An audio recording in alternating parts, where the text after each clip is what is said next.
Have you ever gone through a really tough breakup? It hurts a lot and leaves you feeling empty. I started thinking about how Stoicism might help people feel better during these hard times. Though love and romance have changed over time, they are still based on basic human emotions like desire, attachment, and sometimes anger. There haven't been many changes in these feelings since ancient Greece, even though our society has come a long way. Stoicism, an old philosophy, is still useful and relevant in our modern world because of this feature of our emotional makeup. Brain science has helped us understand the brain better, but that doesn't make Stoic wisdom less useful. To get to the bottom of a breakup, we need to figure out what's going on inside us and why it hurts so much. During the exciting process of falling in love, a lot of chemicals flood our bodies, making us feel blissfully connected to another person. Our world revolves around our love during this honeymoon phase. The intense emotions, however, start to fade as this phase ends, and we start to see our partner without the rose-colored glasses of infatuation. This is when the strong attachment stays. Is this kind of attachment inherently wrong? Not always, because it's a normal feeling to have that way. Stoic principles can help us guide how we deal with this attachment when we are not with the loved one. Stoics, who are great at using the power of reason, teach us that while we can't instantly get over the pain of a breakup, we can change our minds to accept it and find peace in it. What does Stoicism say about these beliefs? Let's look at a few of them. 1. I need that person to be happy.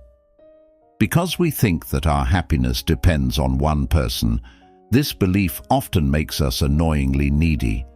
You can often feel better by saying, "There are plenty of fish in the sea." This is definitely true and shows how irrational it is to believe in the one, but it doesn't fully solve the problem. In a symbolic way, the fish stand for something outside. Therefore, there is always a chance that we won't catch any, even if the sea is full of opportunities. This is something we cannot control. When someone goes through a breakup because they think their happiness is tied to another person, they fall into the trap of relying on someone else for their emotional well-being. This idea is strongly opposed by Stoicism. According to Stoic philosophy, real happiness comes from within, and it is achieved through virtue. In contrast to outside factors like romance, relationships, marriage, or even family, Stoicism says that living a life of virtue is entirely within our control. Even though these things may make you happy, they are not necessary for a full life. The Stoics call these things preferred indifference, which means they are nice to have, but not necessary for real happiness. This Stoic view asks us to think again about how much we depend on outside sources for happiness.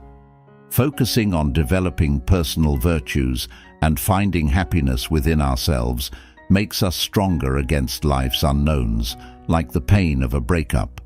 The Stoic approach frees us from the shackles of external dependencies by encouraging us to seek happiness not in another person, but in our own character and choices.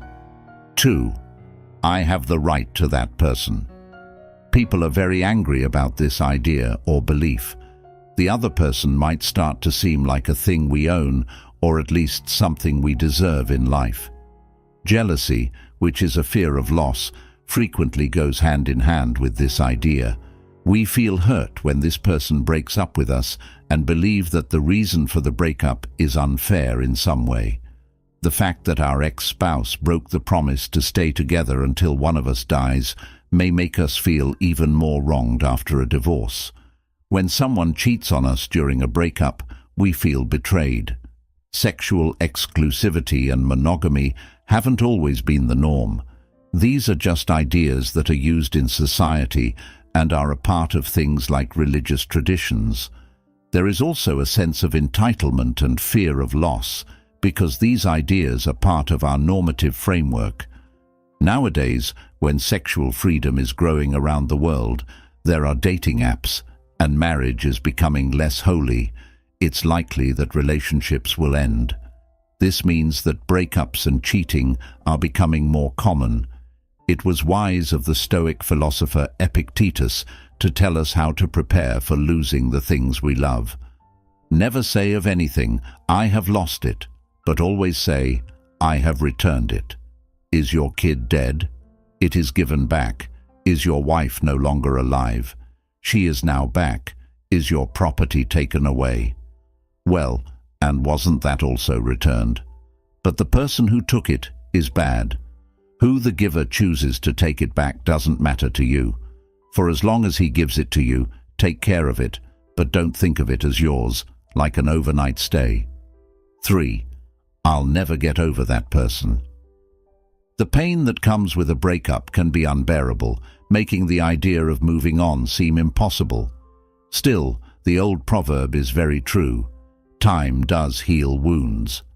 Some things are rushing into existence, others out of it, which is a profound thought from the Stoic philosopher and Roman Emperor Marcus Aurelius.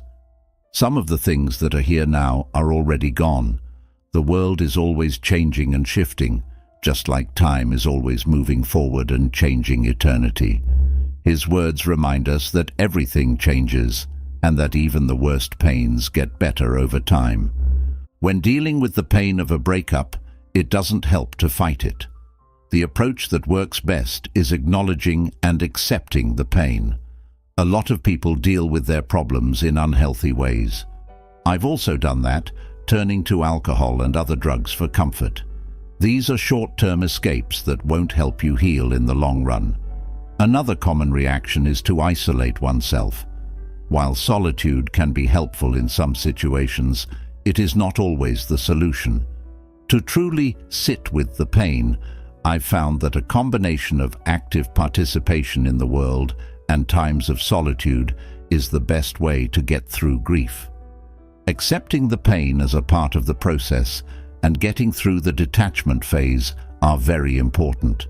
This healing journey can take months or even years at times. Seneca, another Stoic philosopher, can help us understand how to deal with our grief right away after a loss. Seneca was both a philosopher and a soldier in the Roman Empire. After being accused of adultery, his person's experience in exile on Corsica teaches us important lessons. He wrote his mother a letter to comfort her when he was gone. In it, he said, "I knew that I must not oppose your grief during its first transports, lest my very attempts at consolation might irritate it and add fuel to it.